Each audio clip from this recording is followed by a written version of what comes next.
ውድ ቻናላችን ቤተሰቦች እንኳን ወደ ቻናላችን በደህና መጣችሁ። ትናንትና ምሽት 4 ሰዓት ላይ በተደረገ የሻምፒየንስ ሊግ የሩብ ፍጻሜ የመልስ ጨዋታ ሊቨርፑል በፒኤስጂ በአንፊልድ 2-0 በሆነ ውጤት ተሸንፎ በድምርም 4-0 በሆነ ውጤት ተሸንፎ ከሻምፒየንስ ሊግ ውድድር መውጣቱ አይዘነጋም። ከጨዋታው በኋላም አሰልጣኝ አርነ ስሎት፣ ኢብራሂማ ኮናቴ እንደዚሁም እናንተም የሰጣችሁት አስተያየት አለ። በዚህ ቆይታችን እነዚህን አስተያየቶች የምንመለከት ይሆናል። እስከ መጨረሻው ደቂቃ ድረስ አብራችሁ ቆይታችሁ እንድትከታተሉትም በአክብሮት እጋብዛለሁ። ሀሳብ አስተያየታችሁን ኮሜንት ሴክሽን ላይ በመጻፍ እንድታሳውቁኝ ሰብስክራይብ፣ ላይክ፣ ሼር ያደረጋችሁም የቻናሉ ቤተሰብ እንድትሆኑም በአክብሮት እጠይቃለሁ። አሁን በቀጥታ ወደ ተሰጡት አስተያየቶች የምንገባ ይሆናል። አብራችሁን ቆዩ።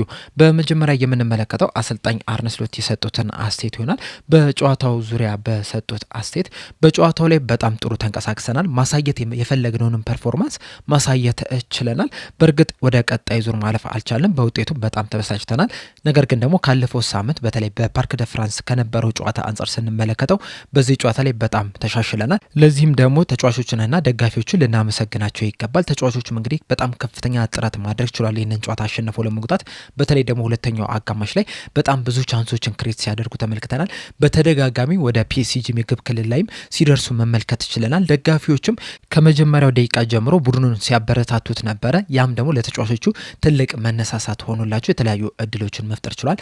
ነገር ግን ደግሞ ያገኘናቸውን እድሎች ባለመጠቀማችን ምክንያት ጨዋታውን ሳናሸንፍ ወጥተናል። በዚህም ደግሞ በጣም ተበሳጭተናል። ነገር ግን ደግሞ በዚህ ጨዋታ ላይ ብሩህ ተስፋ መመልከት ይችላል።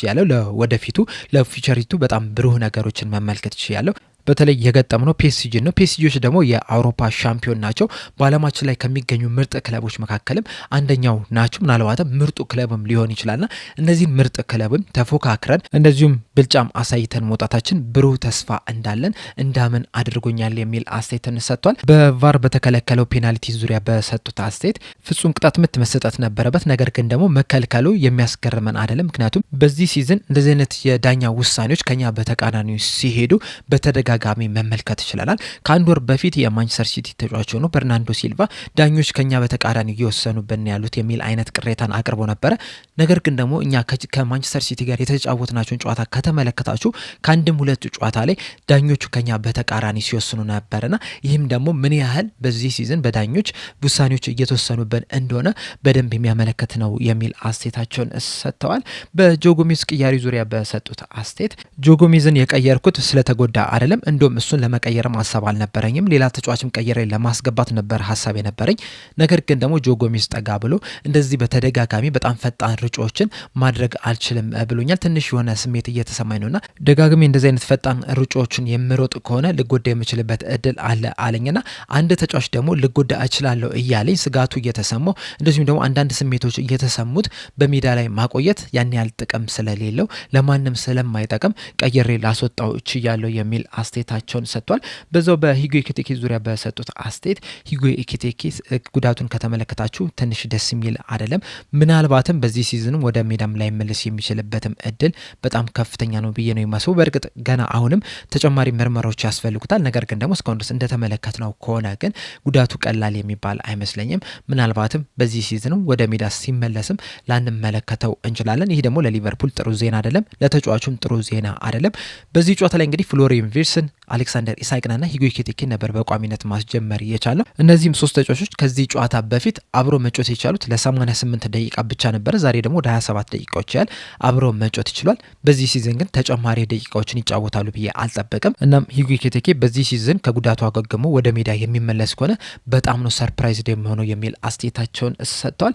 ጎል ባለማስቆጠራቸው ዙሪያ በሰጡት አስተያየት ብዙ ጎሎችን እያስቆጠርን አይደለም፣ ቻንሶችን ክሬት እያደረግን ነው፣ ነገር ግን እነዚህን ቻንሶች እየተጠቀምን አይደለም የምንገኘው።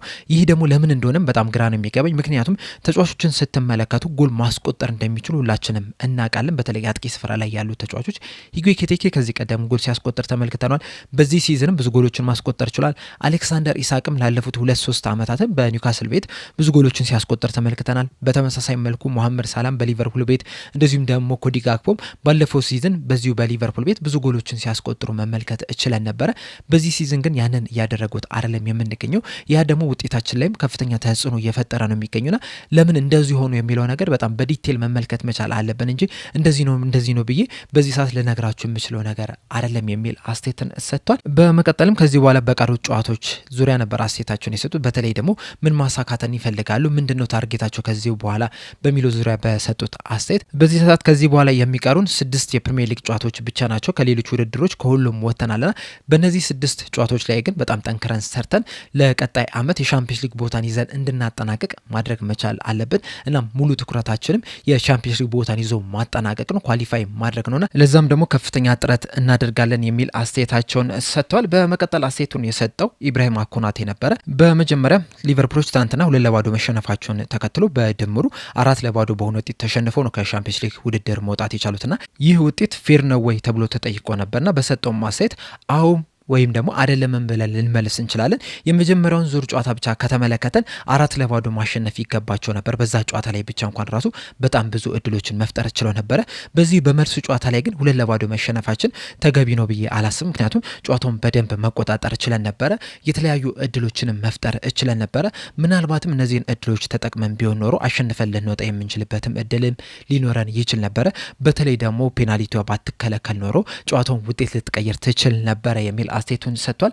በተጨማሪም በፔናልቲው ዙሪያ በሰጠው አስተያየት እንደኔ ፔናልቲው ግልጽ ፔናልቲ ነው የነበረው። በተለይ ደግሞ ከዚህ ቀደም ሲሰጡ የነበሩትን ፍጹም ቅጣት ምቶች ከተመለከታችሁ ይሄም ፍጹም ቅጣት መሰጠት ይገባው ነበረ።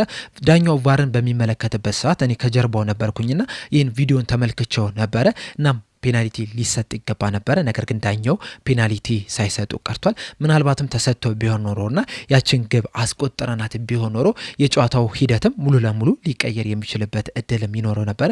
ነገር ግን ዳኛው ፔናልቲውን ከልክለዋል የሚል አስተያየቱን ሰጥቷል። በሂጉ ኢኬቲኬ ዙሪያ በሰጠው አስተያየት በጣም መጥፎ የሚባል ጉዳት ነው የደረሰበት። በተለይ ደግሞ ለረጅም ጊዜ ከሜዳ የሚርቅ ከሆነ ወቅቱ የዓለም ዋንጫ ወቅት ነውና በክረምቱ ሌሎች ተጫዋቾች ወደ ዓለም ዋንጫ ሲሄዱ እሱ ወደ ዓለም ዋንጫ ላይሄድ የሚችልበት እድል አለ። ያ ደግሞ ለተጫዋቹ ላይ በጣም ከፍተኛ ተጽዕኖ ይኖረዋል ብዬ አስባለሁ። በመጀመሪያ ግን ተጨማሪ ምርመራዎች ይደረጉለታል። ከነዛ ምርመራዎች በኋላ ለምን ያህል ጊዜ ከሜዳ ይርቃል የሚለውን ነገር አብረን የምንመለከት ይሆናል። እኔ በበኩሌ ግን ጸሎቴ ከሱ ጋር ነው፣ በቶሎ እንዲያገግምም ምኞቴ ነው የሚል አስተያየትን ሰጥቷል። በስታንዳርዳቸው ዙሪያ በሰጠው አስተያየት በዚህ ሲዝን እንደ ቡድን በጣም መጥፎ የሚባል የውድድር ዘመንን እያሳለፍን ነው የምንገኘው። በተለይ ደግሞ ካለፈው ሲዝን አንጻር ስንመለከተው ዘንድሮ የወረደ ነው። ባለፈው ሲዝን የፕሪሚየር ሊግ ዋንጫ ማንሳት እችለናል። በዚህ ሲዝንም ከዛ የተሻለ ነገር ማድረግ ነበረብን። ነገር ግን ያንን እያደረግን አይደለም የምንገኘው። በእርግጥ አንዳንድ ተጫዋቾች አዳዲስ ተጫዋቾች ቡድኑን መቀላቀል ችሏል። ከነዚህ አዳዲስ ተጫዋቾች ጋር ደግሞ እስከነዋሃድ ድረስ የራሱ የሆነ ጊዜ ይፈጃል። እንደዚሁም ደግሞ አንዳንድ ተጫዋቾች አቋማቸውም ወርዶ እየተመለከትን ነው የምንገኘውና በተለያዩ ምክንያቶች ስታንዳርዳችንን በዚህ ሲዝን ማሳየት አልቻልንም። እንደዛ ቢሆንም ግን ከፒኤስጂ ጋር በጣም ጥሩ መፎካከር ችለናል። ፒኤስጂዎችን በጣም አጥቅተናቸው ነበረ በዛሬው ጨዋታ ላይና ከዚህ በኋላም ስታንዳርዳችን ሊሆን የሚገባው ይህ ጨዋታ ነው። ምን ጊዜም ቢሆን ከዚህ ያነሰ ጨዋታን መጫወት የለብንም። ከዚህ የበለጠን እንቅስቃሴ ነው ማሳየት መቻል ያለብንና ይህም እንደምንሻ መጠቀም አለብን የሚል አስተያየቱን ሰጥቷል። በቀሩት ጨዋታዎች ዙሪያ በሰጠው አስተያየት አሁን ላይ እንግዲህ በፕሪሚየር ሊጉ 6 ጨዋታዎች ይቀራሉ። በእነዚህ 6 ጨዋታዎችም የሻምፒዮንስ ሊግ ቦታን ይዘን ማጠናቀቅ ይኖርብናል። ምክንያቱም እንደ ሊቨርፑል በጣም ትንሹ ማሳካት ያለብን ነገር የሻምፒዮንስ ሊግ ቦታን ይዘን ማጠናቀቅ። በእርግጥ እውነቱን እንነጋገር ከተባለ በዚህ ሰዓት የሻምፒዮንስ ሊግ ቦታን ይዘን ለማጠናቀቅ ፉክክር ውስጥ ራሱ መግባት አልነበረብንም። በእርግጠኝነት የሻምፒዮንስ ሊግ ቦታን ይዘን ማጠናቀቅ መቻል ነበረብን እስካሁን ድረስ።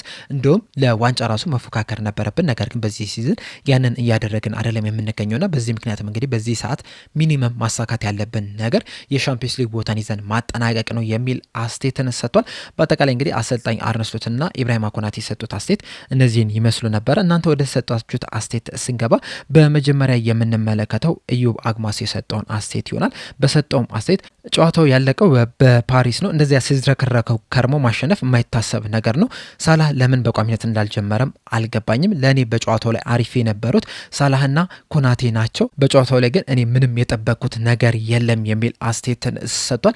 አብዛኞቻችን በዚህ ጨዋታ ላይ ሊቨርፑል አሸንፎ ወደ ቀጣይ ዙር ያልፋል የሚል እምነት አልነበረንም። በእርግጥ በአንፊልድ እንደመደረጉ መጠን ትንሽም ቢሆን ተስፋ ነበረ። ነገር ግን ደግሞ ያን ያህል ትልቅ የሚባል ተስፋ ግን ነበረን ብዬ አላስብምና ጨዋታውም ደግሞ ይህንን ነገር በደንብ ያረጋግጣል ያረጋገጠልን ይመስለኛል። ግሩም ቃና በበኩሉ በሰጠው አስተያየት አለቃ ስሎት መማር ካለበት ከዚህ ቡድን ከፒኤስጂ መማር አለበት፣ ሊያውም በ2 ዓመት የሰርቲፊኬት ፕሮግራም መማር አለበት። አዎ አምናም ሲብሰለሰል የከረመው የፈረሙለትም ተጫዋቾች የፈረሙለት የፒኤስጂን አይነት ቡድን እንዲገነባ አይደለም። እንደዚሁም ፒኤስጂ እያለም የሚያደነቁረን የነበረው ያንን አይነት አጮት ሊያሳየን አልነበረም ወይ? እንግዲህ የመጀመሪያው ዓመት አላስተማረውም። ለሁለተኛ ዓመት የኳስ ቁጥጥር እንዴት እንደሆነ፣ በሜዳ ማጥቃት እንዴት እንደሆነ፣ መከላከል እንዴት እንደሆነ፣ ፕሬሲንግ እንዴት እንደሆነ፣ ካውንተር አታክ እንዴት እንደሆነ በሚገባ አስተምሮታል። ያንንም የሚማር ከሆነ ነው የሚል አስተያየትን ሰጥቷል። ኃይሌ በሰጠው አስተያየት እንደኔ ተጠያቂ ማን ነው? ኤፍኤስጂ ናቸው ተጠያቂው፣ የክለቡ አመራሮች ናቸው ተጠያቂው። ሊቨርፑል እስኪንኮታኮት ምን ሲሰሩ ነበረ? አንፊልድ የማንም መንፈንጫ ሲሆን ምን ይጠብቁ ነበረ? ትዕግስት የሚያደርጉት እስከ መቼ? የክለቡ አመራሮችስ አሉ ወይ እንጂ ያሉም አይመስለኝም። ክለቡ ምስቅልቅሉን ወጥቷል። እናም ባለቤት የሌለው ክለብ ሆኗል። እናም በጣም አዝናለሁ እንደዚህ አይነት ወረስት የሆነ ሪከርድን ስላስመዘገብን። እኔ ምንም አልልም፣ ግን ባለቤቶቹ እና አመራሮቹ እንድንዋረድ ስላደረጉን እናመሰግናቸዋለን በስላቅ መልኩ ተናግሯል። እናም ሊቨርፑል ቀጣይ 1000 ዓመት ይንገስ የሚል አስቴቱን ሰጥቷል። ግሩም ታምሩ የሰጠውን አስቴት ስንመለከት በቃ እባክን ከእውቀት ነፃ የሆንክ አሰልጣኝ ነህና ጨዋታውን እንኳን አይተህ መቀየር የማይችል ሰው ነህ። ቪርስ ጋክፖ ኬርኬዝ በምን ቀን እኛ ጋር እንደመጣችሁ አይገባኝም። ጎሜዝ አውጥቶ ሶቨላይን ተከላካይ ሲያደርግ ነገሩ ሁላ ተበላሸ። ማካሊስተር 2 ፔናልቲ ከለከለን። ለምን ማካሊስተር አስወጣው? ቪርስ ለምን ቆየ? የግራቨንበርግ ሹት ምንድነው? ይሁላ ፓወር። ዴምቤሌም ተበቅሎናል። ሳላና ቪርስን ኳስ ሲመቱ እግራቸው ላይ ቁስል ያለን የሚመስል የነበረውና ከዚህ በኋላም ስሎት እስካልተባረረ ድረስ ካሁን በኋላ አላይም የሚል አስተያየቱን ሰጥቷል። በአሰልጣኝ አርነ ስሎት ዙሪያ የሰጠው አስተያየት እንግዲህ የሁሉም ሰው አስተያየት ይመስለኛል። አብዛኛው የሊቨርፑል ደጋፊ ከዚህ በኋላ አሰልጣኝ አርነ ስሎት በሊቨርፑል እንዲቆይ የሚፈልግ አይመስለኝም። ነገር ግን ደግሞ አመራሮቹ አሰልጣኝ አርነ ስሎትን ያባረሩታል የሚለው ሌላ ትልቅ ጥያቄ ነው። አሁን ላይ እየተመለከትነው እንዳለ ከሆነ ግን አሰልጣኝ አርነ ስሎት ከስራቸው የሚባረሩ አይመስለኝም። በእርግጥ ይህንን ብቻ በተመለከተ አንድ ፕሮግራም መስራት ያለብን ይመስለኛል። ምክንያቱም እንግዲህ አንዳንድ አስተያየቶችን ስትመለከቱ አሁንም ድረስ ኤፍኤስጂዎች ከአሰልጣኝ አርነ ስሎት ጎን ናቸው የሚሉ አሉ። አንዳንዶቹ ደግሞ ሊባረሩ የሚችሉበት እድል አለ እየተባለ ይገኛል። ነገር ግን አሁን ላይ ያለውን የክለቡን አዝማሚያ ከተመለከታችሁ አሁንም አሰልጣኝ አርነ ስሎት በስራቸው የሚቀጥሉ ነው የሚመስሉት። ምናልባት ቀጣይ ዓመት ሙሉ ሲዝኑ እንደዚህ ላይ ታገሷቸው ይችላሉ። ነገር ግን ደግሞ ቢያንስ የመጀመሪያዎቹን 1 ወይም 2 ወይም 3 ወራቶች ግን በሊቨርፑል የሚቆዩበት እድላቸው በጣም የሰፋ ይመስለኛል። በዚህ ዙሪያ እንግዲህ አንድ ፕሮግራም መስራታችን አይቀርም። እናንተ ግን አሰልጣኝ አርነ ስሎት በቀጣይ ዓመትም የሊቨርፑል አሰልጣኝ ሆነው ይቀጥላሉ ብላችሁ ታስባላችሁ? ሀሳባችሁን እንዳለ ኮሜንት ሴክሽን ላይ በመጻፍ እንድታሳውቁኝ በአክብሮት እጠይቃለሁ። ለአሁን ግን እኔ እዚህ ላይ አበቃው። በቀጣይ በሌላ እስከምንገናኝ ድረስ ሰብስክራይብ፣ ላይክ፣ ሼር ማድረግ እንዳትረሱ። ቸር ያቆየን።